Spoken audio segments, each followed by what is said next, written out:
Hello friends, जय श्री कृष्णा, जय श्री राम। कुंडली के विश्लेषण के लिए जो सबसे इम्पोर्टेंट पार्ट है वो है कुंडली के घर।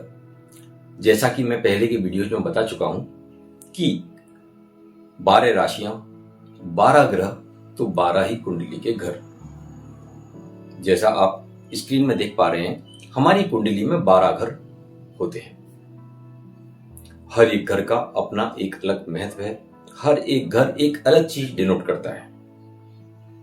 जिस प्रकार से हर एक ग्रह का अपना एक ट्रेट है, हर एक राशि का अपना एक ट्रेट है, और ग्रहों के, राशि के और घर के कॉम्बिनेशन से ही हम ये प्रेडिक्ट कर पाते हैं कि आदमी का जीवन कैसे चलेगा।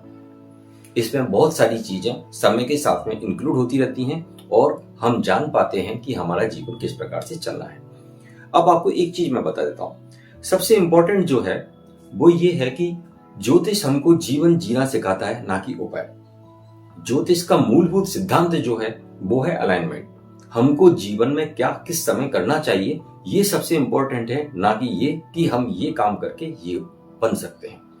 यूजुअली ज्योतिष को इस प्रकार से देखा जाता है, पंडित या ज्योतिषी को लोग बाग इस प्रकार से देखते हैं कि इसके पास गए, इसने चूर्ण दिया और मेरी तो जिंदगी बदल गई। लेकिन ऐसा कभी ना पॉसिबल हुआ था, ना कभी पॉसिबल होगा।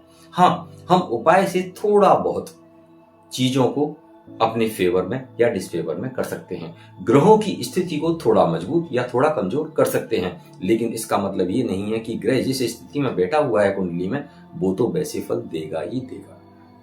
इस चीज को इस प्रकार से समझ सकते हैं कि शनि अगर आपका वक्री बैठा हुआ है तो आप अपने जन्म स्थान से दूर कहीं अपना व्यवसाय या अपनी जॉब कीजिए।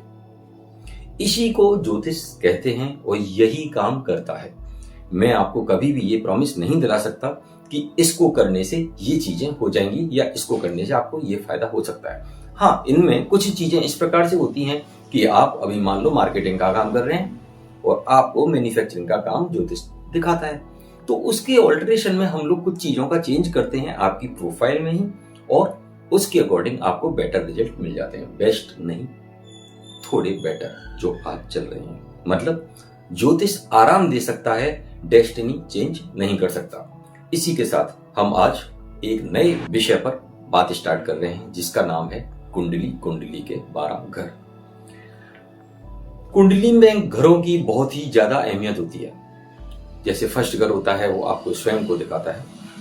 First house shows you yourself, second house shows your home, ठीक है, your family. Third house shows your younger siblings. Fourth house is for mother. Fifth house is for children's. Sixth house for your maternal family. Seventh house is for your spouse. Eighth house for your in-laws. Ninth house is your father. 10th house is your public life. 11th house for your general friendship. And 12th house is for your ancestors.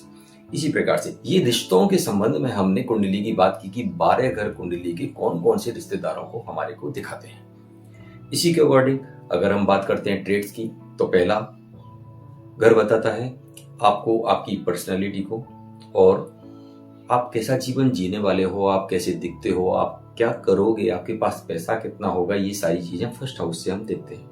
दूसरे घर से हम देखते हैं कि आपका घर कैसा होगा, आपका परिवार कैसा होगा, धन की दौलत कैसी होगी आपके जीवन में, आप बोलते कैसे होंगे। ये सारी चीजें हम सेकंड हाउस से देखते हैं। थर्ड हाउस के बारे में आते हैं तो ये आपके जीवन में जो आप स्ट्रगल करके जो पाने वाले हो उस चीज को दिखाता है। छोटे बहन भाइयों से आपके रिश्ते कैसे रहेंगे उसको ये दिखाता है। इसके अलावा आपकी कम्युनिकेशन स्किल्स कैसी हैं, इन चीजों को थर्ड हाउस दिखाता है। फोर्थ हाउस में जाते हैं तो आपके घर का एनवायरनमेंट कैसा है, आपकी माता से आपके रिश्ते किस प्रकार के हैं। इसके अलावा आपके घर में गाड़ी घोड़ों का सुख है या नहीं है, ये सारी चीजें फोर्थ हाउस से देखी जाती हैं। फिफ्थ हाउस से देखी जाती हैं आपकी संतान। आपकी संतान किस प्रकार की होंगी, उनसे किस प्रकार के आप सुख पा पाएंगे, या आपके पितरों से आपको क्या मिलेगा क्या नहीं मिलेगा। Education, primary education fourth and fifth house से देखी जाती है, तो वो आप किस प्रकार की लेंगे, उसमें किसी प्रकार की कोई अड़चन तो नहीं है। सिक्स्थ हाउस से देखी जाती है ऋण रिपू, मतलब आपके फाइनेंसेस देखे जाते हैं, आपकी बीमारियां देखी जाती हैं, आपके मामा से रिलेशन देखे जाते हैं। सेवंथ हाउस में हम आते हैं तो ये पार्टनरशिप का भाव है। इसमें किसी भी प्रकार की पार्टनरशिप, चाहे स्पाउस है वो आपकी लाइफ पार्टनर है, या बिजनेस पार्टनरशिप भी हम 7th हाउस से देखते हैं। 8th हाउस जो है वो ट्रांसफॉर्मेशन का भाव है, इन लॉज का भाव है, मृत्यु का भाव है। तो वहां से आपकी स्ट्रगल्स देखी जाती हैं, लंबी बीमारियां देखी जाती हैं, आपके ससुराल में किस प्रकार के संबंध हैं वो देखे जाते हैं। 9th हाउस जो है वो फादर का हाउस है, आपके लक का हाउस है, आपके गुरु का हाउस है। तो वहां से ये चीजें देखी जाती हैं कि आपके जीवन में आपका लक कितना और किस प्रकार से साथ देगा, पिता से संबंध किस प्रकार से है, पिता से आपको विरासत में क्या मिलने वाला है। 10th हाउस जो है वो कार्य क्षेत्र है, कार्य क्षेत्र और पब्लिक लाइफ जो आपकी है वो कैसी है, मतलब आपको आपकी सोसाइटी में क्या स्टेटस रहने वाला है, आपकी जॉब में आपका क्या स्टेटस रहने वाला है। इसके अलावा आप अपने जीवन के कार्य क्षेत्र में कैसा करने वाले हैं, ये हम 10th हाउस से देखते हैं। 11th हाउस को हम देखते हैं एल्डर सिबलिंग्स, बड़े बहन भाइयों से आपके रिश्ते कैसे रहने वाले हैं, सोशल लाइफ में आपकी फ्रेंड्स कैसे हैं, आपको कहाँ से फायदा होने वाला है, कहाँ से नुकसान, आपको कहाँ से फायदा होने वाला है, किस प्रकार से आप आपके किए हुए कर्मों के द्वारा फायदा प्राप्त कर सकते हैं। और 12th हाउस वो है वो एंसेस्ट्रल्स, मतलब हमारे पूर्वजों का है, उनका आशीर्वाद हमको मिल रहा है या नहीं मिल रहा है, आपका खर्चा कहाँ हो रहा है, आपका हॉस्पिटलाइजेशन होना है या नहीं होना है, आप अपने जीवन में कितनी शांति में जीते हैं, ये सारी चीजें हम एक कुंडली के 12 घरों से देखते हैं। इंडिविजुअली हम एक एक घर को डिटेल में कवर करने वाले हैं। तब तक आप इसको थोड़ा सा एंजॉय कीजिए और हम मिलते हैं नेक्स्ट वीडियो में डिटेल्स के साथ। नमस्कार।